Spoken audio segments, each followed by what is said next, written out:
Mais uma vez, bom dia a todos, graça e paz. Somos o Projeto Edificar, estamos aqui para abençoar a sua vida. Você que nos acompanha presencialmente, você que nos acompanha através das mídias sociais, graça, paz, amor e misericórdia da parte de Deus e de nosso Senhor Jesus Cristo. E que o Espírito Santo possa nos orientar e nos guiar para toda a verdade.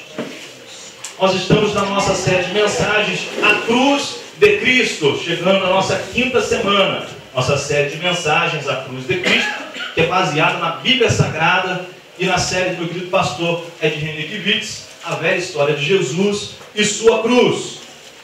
Nós chegamos à quinta semana e nosso tema de hoje é Deus e o Sofrimento. Nosso tema desta manhã, Deus e o Sofrimento. Abra sua Bíblia em Romanos, capítulo 8.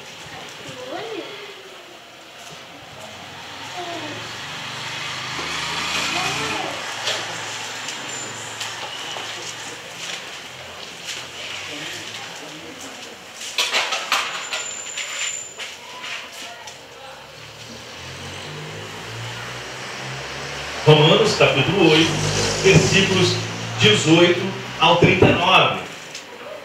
Nós vamos ler bastante versículos. A minha alegria é saber que você é um leitor da Bíblia. Mas nós sabemos que muitas pessoas não leem a Bíblia, ou só leem no culto de domingo, ou nas reuniões extras que há na igreja. Muito me alegra quando eu sei que um irmão, uma irmã, é um leitor, uma leitora assídua da Bíblia Sagrada. E é por isso que nós temos feito nessas últimas semanas leituras extensivas, lendo bastante versículos, porque nós sabemos que, infelizmente, essa não é a realidade no mundo evangélico de hoje, a leitura da Bíblia Sagrada. Mas nós somos uma igreja que lê a Bíblia, nós somos uma igreja que aprende com a Bíblia, e nós somos uma igreja chamada a praticar aquilo que a Bíblia nos ensina como verdade e verdade absoluta da parte de Deus. Romanos 8, 18 ao 39, Deus e o Sofrimento, nosso tema de hoje. Você achou? Você vai fechar os seus olhos e nós vamos orar.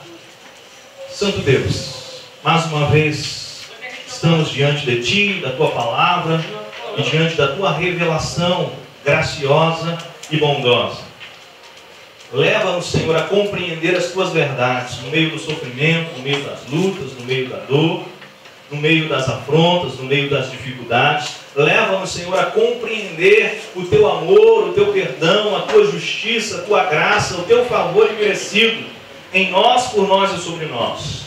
Leva-nos, Senhor, a caminhar junto a Ti, porque nós sabemos que ao Teu lado todas as lutas se levantarão, os problemas baterão a nossa porta, mas em todas as coisas nós seremos mais do que vencedores. Leva-nos a estar entrelaçados em Teus braços, a viver contigo, a aprender de Ti todos os dias das nossas vidas, e que nós possamos, cheios do Teu Espírito Santo, exalar o bom perfume de Cristo por onde quer que venhamos a passar, e venhamos a impactar a nossa geração e a transformar vidas para a Tua glória.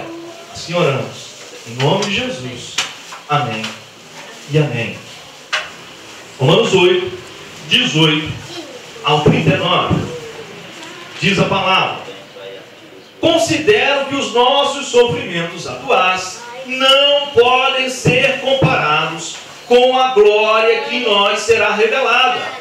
A natureza criada aguarda com grande expectativa que os filhos de Deus sejam revelados, pois ela foi submetida à inutilidade, não pela sua própria escolha, mas por causa da vontade daquele que a sujeitou, na esperança de que a própria natureza criada será libertada da escravidão, da decadência em que se encontra, recebendo a gloriosa liberdade dos filhos de Deus. Sabemos que toda a natureza criada geme até agora, como em dores de parto. E não só isso, mas nós mesmos, que temos os primeiros frutos do Espírito, gememos interiormente, esperando ansiosamente nossa adoção como filhos, a redenção do nosso corpo. Pois nessa esperança fomos salvos. Mas esperança que se vê não é esperança. Quem espera por aquilo que está vendo? Mas se esperamos o que ainda não vemos, aguardamos-lo pacientemente. Da mesma forma, o Espírito nos ajuda em nossas fraquezas, pois não sabemos como orar. Mas o próprio Espírito intercede por nós, com gemidos inexprimíveis. E aquele que sonda os corações conhece a intenção do Espírito, porque o Espírito intercede pelos santos, de acordo com a vontade de Deus. Sabemos que Deus age em todas as coisas para o bem daqueles que o amam, dos que foram chamados de acordo com o seu propósito. Pois aqueles que de antemão conheceu, também os predestinou para serem conformes à imagem de seu Filho, a fim de que ele seja o primogênito entre muitos irmãos. E aos que predestinou, também chamou. Aos que chamou, também justificou. E aos que justificou, também glorificou. O que diremos, pois, diante dessas coisas? Se Deus é por nós, quem será contra nós? Aquele que não poupou o seu próprio Filho, mas o entregou por todos nós, como não nos dará juntamente com ele e de graça todas as coisas? Quem fará alguma acusação contra os escolhidos de Deus? É Deus quem nos justifica. Quem nos condenará? Foi Cristo Jesus que morreu e mais que ressuscitou e está à direita de Deus e também intercede por nós. Quem nos separará do amor de Deus, do amor de Cristo? Será tribulação, ou angústia, ou perseguição, ou fome, ou nudez, ou perigo, ou espada, como está escrito: por amor de ti enfrentamos a morte todos os dias, somos considerados como ovelhas destinadas ao matadouro. Mas em todas essas coisas somos mais que vencedores, por meio daquele que nos amou. Pois estou convencido de que nem a morte, nem a vida, nem anjos, nem demônios, nem o presente, nem o futuro, nem quaisquer poderes, nem altura, nem profundidade, nem qualquer outra coisa na criação será capaz de nos separar do amor de Deus que está em Cristo Jesus, o nosso Senhor. Aleluia. Palavra profunda e maravilhosa ministrada pelo apóstolo Paulo. Nós sabemos que o sofrimento, ele é como se fosse um nó.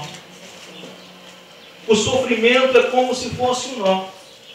Diz um ditado, diz uma história, diz uma fábula, de que o rei da Frígia, ele não deixou, na Ásia Menor, ele não deixou descendentes. Ele morreu e não deixou descendentes. E quando ele morreu, o trono ficou vazio. E foi consultado o oráculo da Frígia. Quem agora deve reinar sobre a Frígia? Quem agora deve reinar aqui na Ásia Menor? E foi dito: aquele que chegar humildemente na cidade, no jumento, aquele que chegar humildemente, ele será o rei. E Gorde, um camponês, entra na cidade, e assim se cumpre aquilo que o oráculo diz: Gorde se torna o rei da Frígia. E aí o que acontece? Gorde, ele prospera. Gorde, ele conquista outros povos. E ele, agradecido, pega a sua carroça e coloca lá no templo de Zeus. E vai dizer: não vou me esquecer que eu vim da humildade e agora eu sou rei sobre a Frígia. E ele faz, lá no templo de Zeus, ele faz um nó, que é chamado de nó górdio. Górdio, então, ele deixa um filho, ele reina durante algum tempo e ele morre. O seu filho assume a Frígia, assume o seu reino. Mas o seu filho morre. E o seu filho não deixa nenhum descendente. O oráculo novamente é consultado. E agora? Quem vai governar sobre a Frígia? E o oráculo então responde: aquele que desatar o nó górdio, ele reinará sobre a Frígia. Passa-se cerca de 500 anos. Cerca de 500 anos. Por volta do ano 334 a.C., depois de muitas pessoas olharem para aquele nó e não conseguirem desatar, estudarem aquele nó e não conseguirem desatar o nó górdio, Passa-se 500 anos e Alexandre, ainda não considerado o Grande, Alexandre o Grande passa e entra no templo de Zeus. E ele olha aquele nó que pessoas durante 500 anos não conseguiram desatar. Ele olha, pega a sua espada e corta o nó. Corta o nó. 2 anos depois, Alexandre se torna Alexandre o Grande. Porque ninguém tinha dito que tinha que desatar o nó tentando desamarrar. Ninguém tinha dito que tinha que desatar o nó fazendo estudos profundos. Era preciso desatar o nó. Alexandre o Grande pega a sua espada, desembainha e corta o nó. Simples. Ele corta o nó e se torna, na história, conhecido como Alexandre o Grande. As pessoas sofrem e o sofrimento é muito ruim. E o sofrimento é como se fosse um nó. É como se fosse um nó górdio.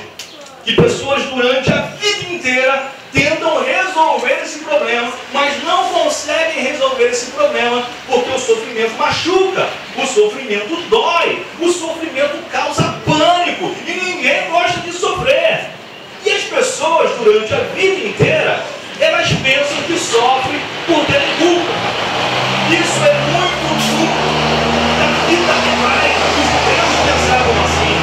Os judeus pensavam desse jeito. E nós, ocidentais, passamos a ter esse ranço também do judaísmo e passamos a acreditar também de que o sofrimento é causa de alguma coisa errada que nós fizemos.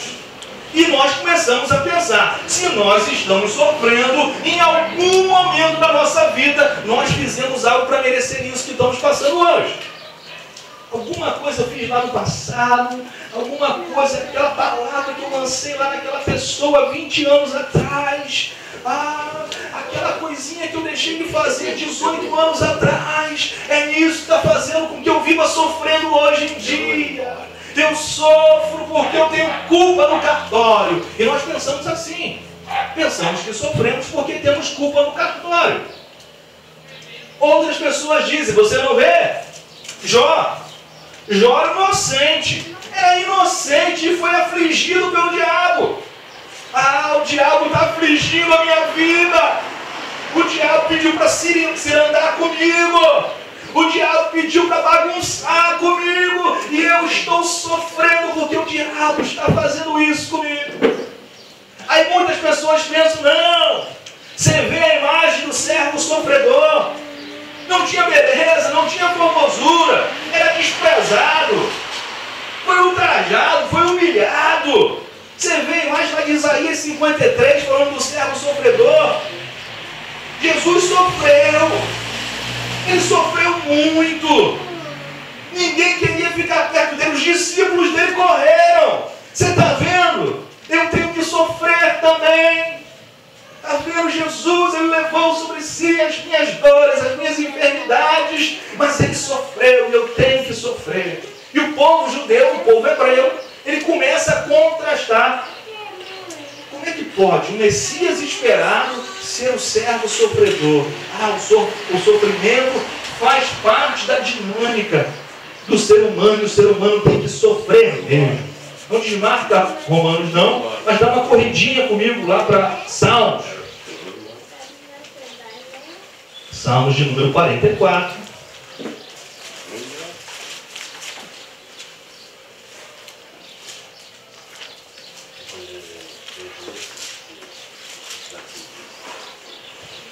Então, por causa dessa linha de pensamento do judeu, toda a raça humana começou a ser, entre aspas, contaminada com esse pensamento também.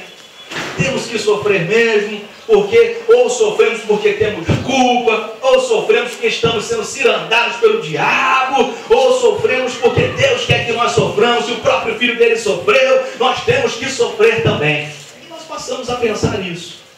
Paulo, em Romanos 8, no texto básico que nós acabamos de ler, ele cita o Salmo 44. Eu gostaria de ler esse salmo todo contigo. Com os nossos próprios ouvidos, ouvimos, ó Deus, os nossos antepassados nos contaram os feitos que realizaste no tempo deles, nos dias da antiguidade.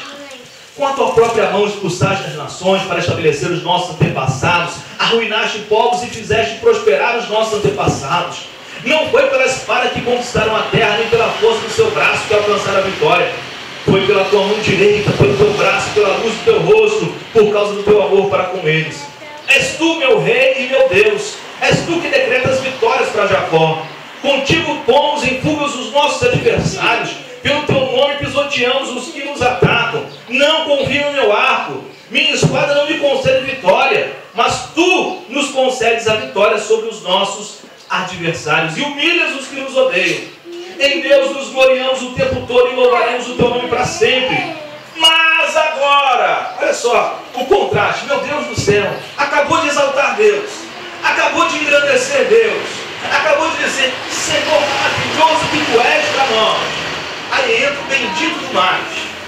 Mas agora nos rejeitaste e nos humilhaste. Já não saíste com os nossos exércitos. Diante dos nossos adversários fizeste-nos bater em retirada. E os que nos odeiam nos saquearam.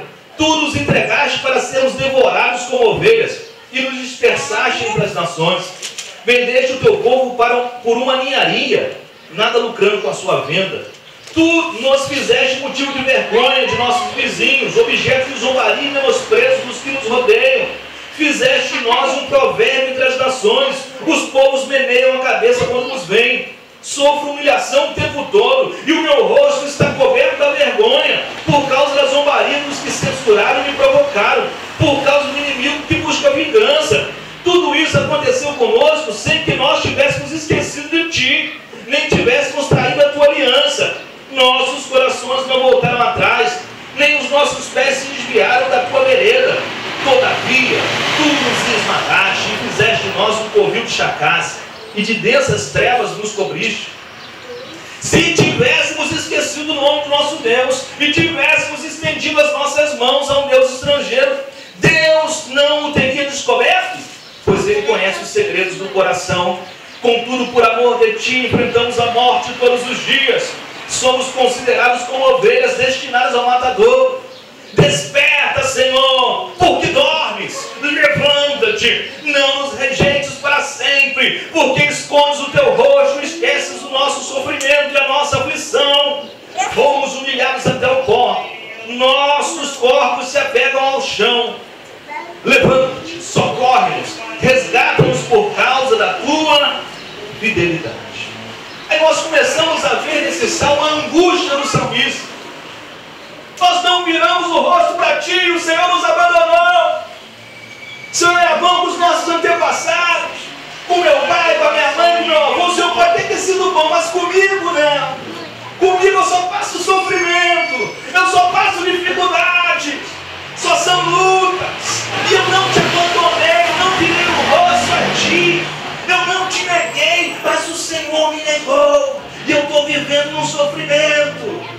Aí tu vê a angústia do salmista. É como muitas pessoas vivem. Ah, pastor, Deus esqueceu de mim. Deus esqueceu de mim. Deus cruzou os braços e assiste tudo no ar-condicionado, enquanto eu passo o inferno em vida. Ah, Ele se esqueceu de mim. Ele cruzou os braços. Ele deixou de me amar. Ah, eu não mereço esse amor dele. Ele me abandonou. Eu não sou digno desse amor dele. Você está vendo? Eu faço, mas ele me abandonou, ele não me ama. As pessoas ainda dizem, por que Deus está me castigando? Ele esqueceu de mim. Por que Ele está me castigando tanto? Por quê? As pessoas soluçam. Deus, não sou digno do amor dele, por isso eu estou vivendo assim. Não tem nada que eu faça que vai melhorar. Não tem nada que eu faça que vai fazer com que minha vida avance. Não tem nada que eu faça. Mas lendo o apóstolo Paulo em Romanos capítulo 8, nós vamos ter uma outra perspectiva. Nós vamos ter um outro entendimento. Quando eu leio Paulo em Romanos capítulo 8, me ocorrem umas outras respostas, diferentes dessas respostas do salmista. Diferente das respostas que o ser humano hoje em dia ainda fica vivendo e ainda fica buscando. Eu sofro, sofro, sofro e nada que eu faço vai mudar esse sofrimento. É porque talvez as pessoas continuem olhando para a cabeça de uma outra pessoa. Um judeu, ele tem um jeito de pensar. Mas Paulo também era judeu. Mas Paulo foi revelado a graça. Foi revelado um favor imerecido. Foi revelado a vida. Então, quando eu leio o apóstolo Paulo, quando eu começo a compreender aquilo que ele me diz, aquilo que a palavra de Deus me apresenta, vem para mim umas outras respostas. Quando eu leio Romanos capítulo 8, não me ocorre de dizer: ah, Deus está me castigando. Não me ocorre de dizer: ah, Deus esqueceu de mim. Não me ocorre também de dizer: eu não sou digno do seu amor. Não me ocorre isso. Pastor, então por que do sofrimento? A vontade que dá de responder para você é dizer o seguinte: querido, é a vida. É a vida. Mas por que o sofrimento? É a vida. Na vida você passa por sofrimentos. Faz parte da vida. Não foi nada que você fez. Não foi nada que o seu pai fez. Ah, sim, algumas coisas sim. Obviamente, você planta, você colhe certas coisas que você faz na vida. Mas não significa que seja alguma coisa que você tenha feito. Quem pecou para ele nascer assim? Foi ele ou foram os pais? Quem que pecou? Não, isso é a cabeça do judeu. Por que eu estou passando isso? Quem que fez errado? Meu pai fez alguma coisa, eu estou padecendo hoje que meu pai aprontava muito, tinha muitas mulheres na rua. Ah, esse meu pai, o que ele fez comigo? Para com isso, gente. Para com essa cabeça, com essa mentalidade. Vamos parar com isso, vamos enxergar a vida. Pastor, mas por que existe o sofrimento? É da vida. Faz parte da vida. Por que tem que ser comigo? Por que não tem que ser? Com os outros pode. Contigo não. Todo mundo passa. Mas com você não. Você tinha que estar uma redoma de vidro, né? Separadinho, intocado, né, Penha? Intocado. Não pode ser tocado, não pode. Não. De cristal. Não pode. É. As pessoas pensam isso. Mas por que não tem que ser contigo? É da vida. Romanos 8,18, o apóstolo Paulo vai dizer: considero que os nossos sofrimentos atuais. Tem sofrimento? Tem. Mas Paulo vai dizer: eu considero que os nossos sofrimentos atuais não podem ser comparados com a glória que em nós será. Existe uma glória para ser revelada, mas a pessoa, ao invés de ficar buscando essa glória ser revelada, fica se remoendo no sofrimento. Tem uma glória para ser revelada, mas ele para na metade do versículo e diz: os meus sofrimentos atuais. Os meus sofrimentos atuais, o senhor não conhece, pastor? Tudo bem, eu não conheço, mas você também não conhece a glória que há de ser revelada na sua vida. Que se você conhecesse, você não estaria resmungando. Você não estaria dizendo: foi Deus, porque em alguma coisa eu errei. Ou você não estaria dizendo: foi o diabo que está se andando com a minha vida e está fazendo comigo que nem ele fez com Jó. Que eu sou um homem tão bom, ajudo as pessoas, dou dízimo, dou oferta, participo das campanhas missionárias da igreja, eu ajudo com cesta básica o necessitado, eu tenho as roupas que eu tinha 20 anos atrás. Sou bom demais, não merecia passar por isso. Ou foi Deus ou foi o diabo. Queridos, tira o diabo disso. E entenda, Deus não se esqueceu de você. Deus não se esqueceu de você. Os seus sofrimentos atuais não podem ser comparados com a glória que em ti há de ser revelada. Há uma glória que vai ser revelada em nossas vidas, e essa glória vem do Senhor. E o sofrimento? Faz parte da vida. Faz parte da vida. Porque as pessoas ficam pensando no passado e não conseguem entender que o sangue de Cristo nos purifica de todo o pecado. Eu vou repetir. O sangue de Cristo nos purifica de todo o pecado. Pastor, eu fiz um aborto em 1983. Ficou para trás, filho. Pastor, eu traí a minha mulher em 1987, no dia 12 de junho. Era dia dos namorados. Não podia ter feito isso. Passou, ficou para trás. Ficou para trás. Você se arrependeu? Se reconciliou com Deus? Sua família é uma bênção? Glória a Deus. Glória a Deus. Glória a Deus. Ah, pastor, porque lá quando eu era policial eu fiz isso, tirei a vida de algumas pessoas. Está no exercício da sua profissão? Sim? É Deus que te perdoa. Agora você precisa se perdoar. Você precisa se perdoar. Eu menti para quem não podia mentir. Isso foi lá atrás, filhos. Quem mentia não mente mais. Quem roubava não roube mais. O passado ficou para trás. E esse que tudo novo se fez. Você arrependeu? Você reconciliou com Deus? Você está passando um processo de metamorfose? Glória a Deus. Então existe uma comparação que eu gostaria que você entendesse. Grandes pecados, sim, mas existe uma cruz. E essa cruz, a cruz de Jesus, aonde um inocente morreu em meu lugar, aonde um inocente morreu em seu lugar, essa cruz muda a história da minha vida. O que existe é antes da cruz e depois da cruz. Antes da cruz eu era um pecador, depois da cruz eu sou reconciliado com Deus. Antes da cruz eu vivia a mendigar, depois da cruz eu vivo a prosperar. E prosperidade é repartir. Eu posso repartir com meu irmão o perdão que Deus me deu. Preciso entender isso. Eu preciso compreender isso. A culpa não pode ser mais o argumento para explicar o seu sofrimento. Você não pode ficar argumentando o seu sofrimento com a culpa. Porque para toda culpa existe uma cruz. E a cruz de Jesus mudou a história das nossas vidas. Preciso entender essa verdade. Romanos 8, 33 ao 34.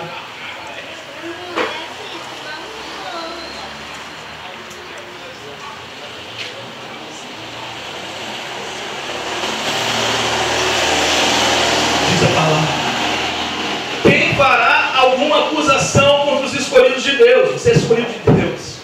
É Deus quem os justifica. Quem os condenará? Foi Cristo Jesus que morreu e mais, que ressuscitou e está diante de Deus e também intercede por nós. A culpa não tem peso nenhum diante de Cristo. Diante de Cristo você é justificado. Diante de Cristo você é perdoado. Ele morreu e Ele ressuscitou para te dar vida e vida abundante. E você fica remoendo os sofrimentos atuais. Os sofrimentos atuais. E você não consegue compreender o amor de Deus na sua vida. Você esquece de Romanos 8:1, que diz: portanto agora já não há condenação para os que estão em Cristo Jesus. Não há condenação para você que está em Cristo. Se você está em Cristo, não há mais condenação para você. Você está em Cristo, tudo novo se fez. Você está em Cristo, você é uma nova criação. Você está em Cristo, você foi reconciliado. Você está em Cristo, você não está condenado. Precisa compreender isso. As pessoas ficam falando de um Deus punitivo, de um Deus déspota, de um Deus tirano. Deus, quando Ele te fez em liberdade. Ele te fez livre para fazer escolhas. Porque se você não fosse livre, você não poderia ser a imagem e semelhança dele. Deus é livre. Essas pessoas que dizem que você não tem liberdade estão mentindo. Se você não tem liberdade, você foi destinado a viver só isso aqui. A viver a vida inteira do lado esquerdo aqui, a vida inteira. É mentiroso. Não está seguindo a Bíblia. Porque Deus, para te fazer a imagem e semelhança dele, tem que te fazer livre. É o ônus que Ele escolheu. Quando foi te criar, Ele te fez livre. Ele te fez livre até para dar as costas para Ele. Até para abandonar. Até para não querer viver essa vida com Ele. Até para ele bater a porta e você não abrir. Eu te permito para isso. Porque senão Deus seria um Deus déspota e tirano, que parece que pega a donzela e casa à força com ela. Não é minha noiva, eu tenho que casar com ela. Deus não é assim, filho. Isso é novela das 6 da Rede Globo. Deus não é assim. Não funciona assim com Deus. Isso aqui não é novela, isso aqui é vida real. Deus não está brincando contigo, Ele está te amando. Mas as pessoas continuam dizendo: Deus é um Deus punitivo. Ele é amor, mas Ele é fogo consumidor. Enche a boca, né? Ele é graça, mas ó, vai brincar com ele. Ele tira lá mais duas pernas, arranca a cabeça, arranca os braços. Vai brincando com ele mesmo, do meio que acontece. Deus é um estraga-prazeres. Toda vez que alguém disser isso para você, lembra-se da cruz. Lembra-se que Deus é amor. Deus é amor. Disseram isso para você? Que Deus é punitivo, estraga prazeres, é déspota e tirano. Lembra-se da cruz. Um Deus que voluntariamente se entrega. Um Deus que voluntariamente morre a sua morte. Um Deus que voluntariamente dá a sua vida por você e por mim. E você passa a compreender: Deus é amor. Tire a cabeça de Moisés, porque quem pensa assim é Moisés, é a lei. É olho por olho, dente por... É a lei. É a lei que pensa assim. Tira a cabeça de Moisés, põe a cabeça em Jesus. A lei vai dizer isso. Eu, porém, vos digo, disse Jesus. Passe a olhar em Jesus. A partir de Jesus, a vida tem uma outra perspectiva. E se você for pegar o Velho Testamento e começar a ler com a cabeça de Moisés, meu amigo, você vai achar que Deus é pior que Hitler. Já falei isso aqui. Você vai achar que Deus é pior que Hitler. Aí você começa a olhar para Jesus a partir de olhar para Deus a partir de Jesus, e você vai falar assim: Deus amoroso é esse, que ao invés de me matar, Ele morre no meu lugar. Que Deus amoroso é esse, que ao invés de me dar uma banda, arrancar meus pés, arrancar meus braços, arrancar minha cabeça, Ele me faz uma nova criação, uma nova pessoa. Que Deus amoroso é esse, que é cuspido na cara, que é ultrajado, que é humilhado, que é abandonado, mas que no alto da cruz diz: Pai, perdoa-os porque eles não sabem o que fazem. Que Deus maravilhoso é esse que eu tenho? Esse é o Deus revelado em Jesus. É o Deus que eu sirvo, é o Deus que é amor. Esse é o Deus que a igreja precisa aprender a seguir. Tire da cabeça Moisés, põe a cabeça em Jesus. E passe a entender que às vezes dá errado fazendo tudo certinho. Vou repetir. Às vezes dá errado fazendo tudo certinho. Não é para ser. Simples. Você fez tudo certo, deu errado. Pastor, alguma coisa aqui no meio do caminho eu deixei de fazer. Foi aquele culto que eu cheguei 10h15, pastor. Cheguei 15 minutos atrasado. Não tive nem tolerância. Perdi a bênção por causa daqueles 15 minutinhos. Pastor, foi aquele dia que eu fiz isso, que eu fiz aquilo lá. Queridos, às vezes dá errado fazendo tudo certinho. Tira a cabeça de Moisés e põe a cabeça em Jesus de uma vez por todas. Misericórdia, irmão. É a vida. É a vida. Às vezes você faz tudo certo e as coisas dão errado. Não era para ser. Simples assim. Não é para ser. Não fique se remoendo. Deus não nos trata em nossas virtudes, em fazer tudo certo. Deus nos trata com amor. Existe a linguagem da justificação. Já falamos algumas vezes aqui.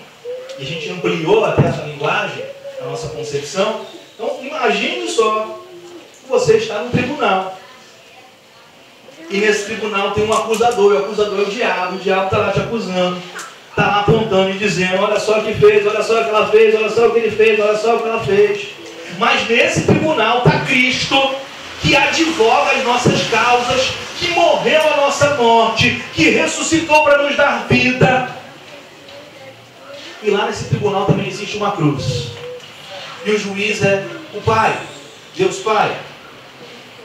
O diabo nos acusando, dizendo que nós fazemos um monte de coisa errada. Mas Cristo está lá. E Ele olha para o Pai. E Ele olha para a cruz. E Ele diz: olha o meu sangue lá derramado na cruz. Um dia lá naquela cruz, meu corpo foi moído, meu corpo foi transpassado. O diabo não tem poder de acusar e de derrotar mais. Porque Cristo Jesus te justificou de uma vez por todas. Pode te acusar, mas não vai te derrotar, porque Jesus Cristo te garantiu a sentença da vitória. Você é um vitorioso, foi batido o martelo, está justificado, está perdoado, está santificado para a minha glória. Em Jesus muda toda a perspectiva das nossas vidas. Tudo muda em Jesus. Essa pessoa continua insistindo. A pessoa continua insistindo. Não, pastor, mas o senhor está falando aí, pastor, estou até ouvindo, mas o diabo, pastor, não é a culpa, né? Mas Jó estava todo direitinho. Ele perdeu tudo.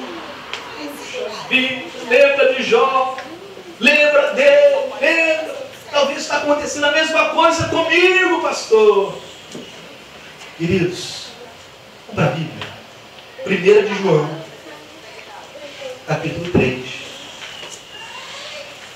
Não desmarca Romanos, 1 de João, capítulo 3.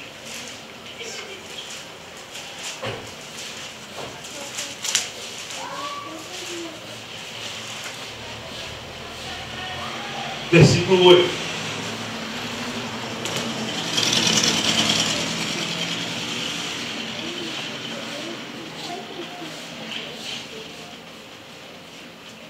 Primeira de João 3, 8.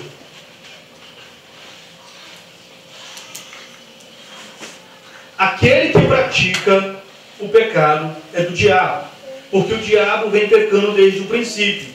Para isso o Filho de Deus, Jesus Cristo, Jesus de Nazaré, se manifestou para destruir as obras do diabo. Jesus destruiu as obras do diabo. Jesus já venceu por você e por mim.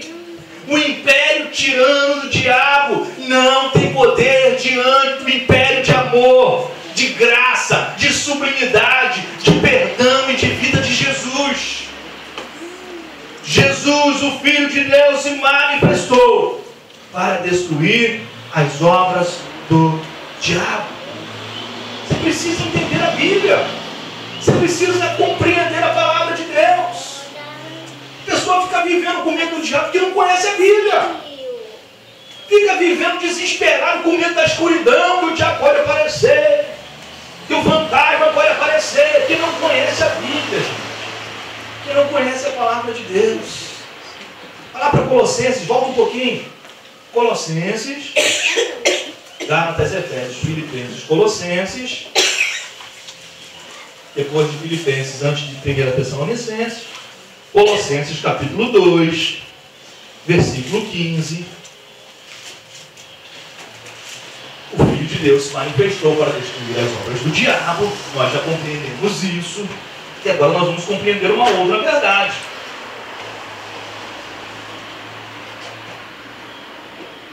Colossenses 2,15 diz a palavra: e tendo despojado os poderes e as autoridades, fez dele um espetáculo público, triunfando sobre eles na cruz. E tendo despojado os poderes e as autoridades, está falando de Satanás e seus anjos. E tendo despojado os poderes e as autoridades, fez deles um espetáculo público, triunfando sobre eles na cruz. O que acontece quando Jesus morre? A morte não pode detê-lo. Nós aprendemos isso o ano inteiro sobre isso. A morte não pode deter quem não tem pecado. Ele ressuscita. Ele vai no inferno e toma a chave da mão do diabo e libera bênçãos espirituais para nós, leva cativo o cativeiro e destrói as obras do diabo e vence por nós. Essa palavra no original, despojar, que já tem um sentido na nossa linguagem numa linguagem de guerra. O que é despojar numa linguagem de guerra? Você está com as suas armas, mas você perdeu a guerra. Aí é você despojado. Você coloca as suas armas no chão. Você perdeu. É aquilo que a gente pregou aqui outro dia. Perdeu. Satanás, perdeu. Põe as armas no chão. Se entregue. Jesus, ele triunfa sobre Satanás e seus anjos, sobre principados e potestades. Na cruz, Jesus vence por nós, porque a cruz não pôde detê-lo. Jesus, ele triunfa. E Jesus, ele vence. E ele leva e faz um escárnio público de Satanás e seus anjos. E diz assim: você não pode me deter, você não pode me parar, porque eu sou de Deus. Você não pode me deter, você não pode me parar, porque o Pai que me enviou para resgatar aqueles que estavam perdidos. Você não pode me deter, você não pode me parar, porque você é um derrotado. E eu sou um vencedor e faço a minha igreja mais do que vencedor. Aleluia. Essa é a palavra da Bíblia, essa é a palavra do original grego. Fez um espetáculo público, triunfando sobre eles na cruz. É como se eles todos estivessem amarrados, Satanás e seus anjos. E Jesus fosse caminhando por meio da cidade, dizendo: está vendo? Derrotados. Mas ele tem boca, ele continua falando, ele continua acusando, mas ele não tem poder nenhum de ferir. A Bíblia ela vai dizer que o diabo é o pai da mentira. Sim, o diabo é o pai da mentira. A Bíblia também vai dizer que ele é considerado como um leão que ruge. Não é verdade? O apóstolo Pedro vai dizer que ele ruge como um leão. Ele não é leão. Ele é uma aparência de um leão que ruge. Ruge como um leão. Mas Santo Agostinho vai dizer algo muito interessante. Que o diabo é um leão banguela. Ele ruge, mas não morde. Pode rugir. Pode ameaçar. Pode te afrontar.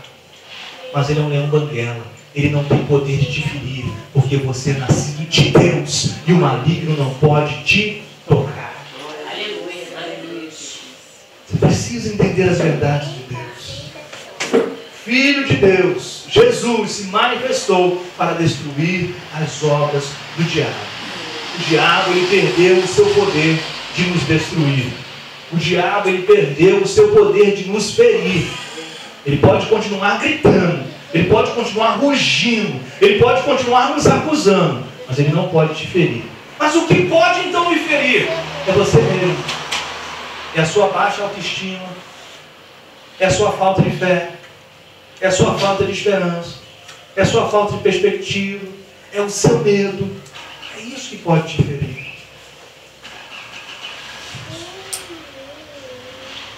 Quero dizer que quem tem medo do diabo não conhece a cruz do Calvário, porque quem conhece a cruz do Calvário sabe que ali o diabo foi derrotado e Jesus Cristo se tornou o único rei sobre toda a terra.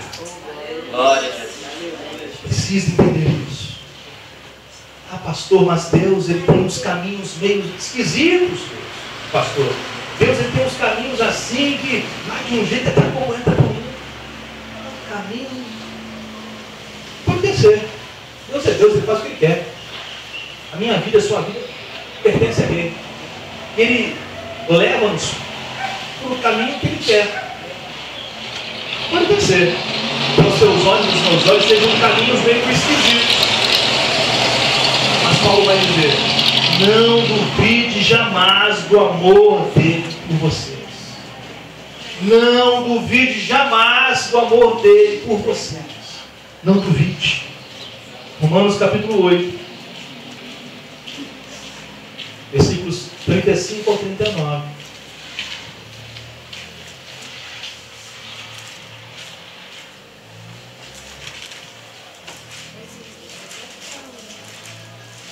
Romanos 8, 35 ao 39.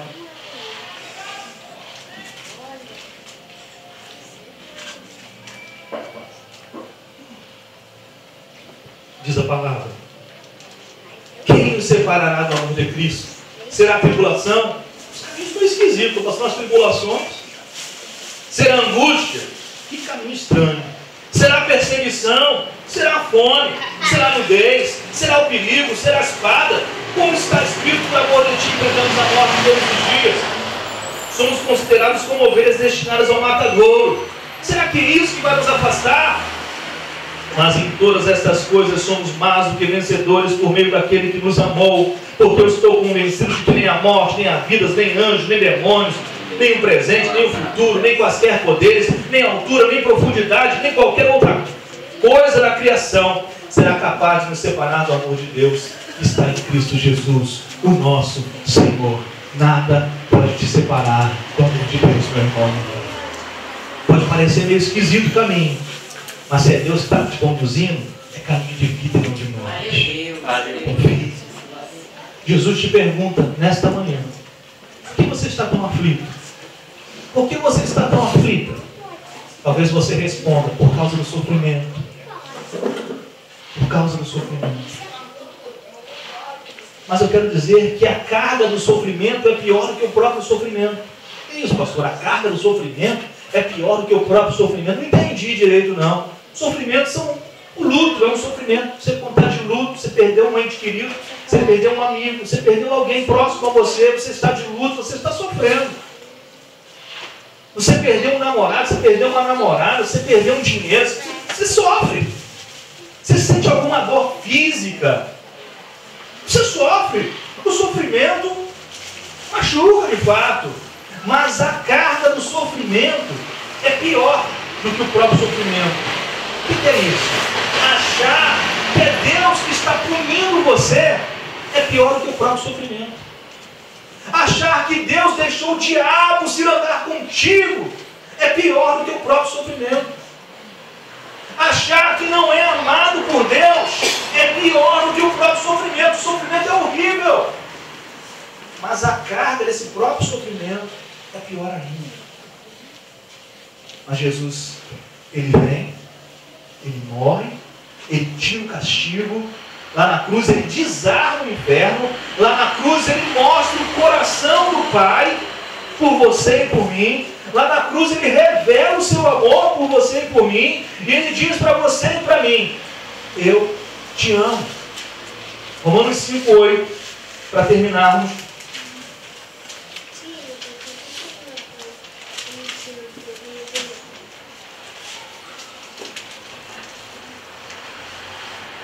Romanos 5:8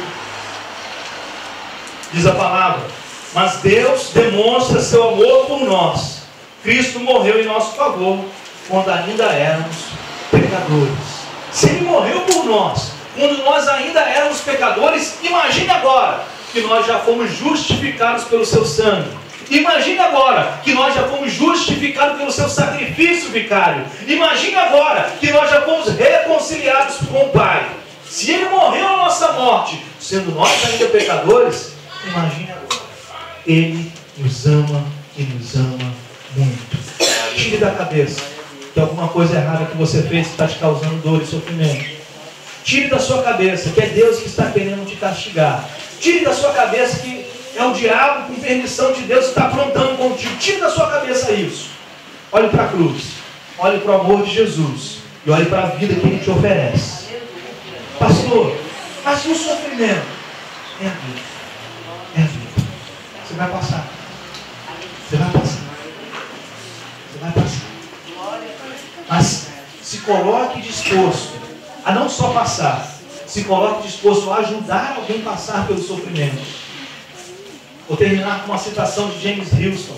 James Houston, ele vai dizer: nada que se coloca diante de nós reflete tanto a nossa maturidade espiritual quanto a capacidade de atravessar uns com os outros o seu sofrimento. Atravesse com o seu irmão o sofrimento dele. Ajude o seu irmão. Mas o sofrimento nos assusta tanto que nós, quando ouvimos que alguém está sofrendo, nós queremos correr. Não queremos ficar perto dessa pessoa. Não é sofrer demais. Ainda vou ter que passar esse sofrimento desse irmão aí, dessa irmã. Queridos, nada que se coloca diante de nós reflete tanto a nossa maturidade espiritual quanto a capacidade de atravessar uns com os outros o seu sofrimento. Ajude o seu irmão a atravessar o momento de sofrimento dele. Ministre na vida do seu irmão, que Deus o ama e o ama muito.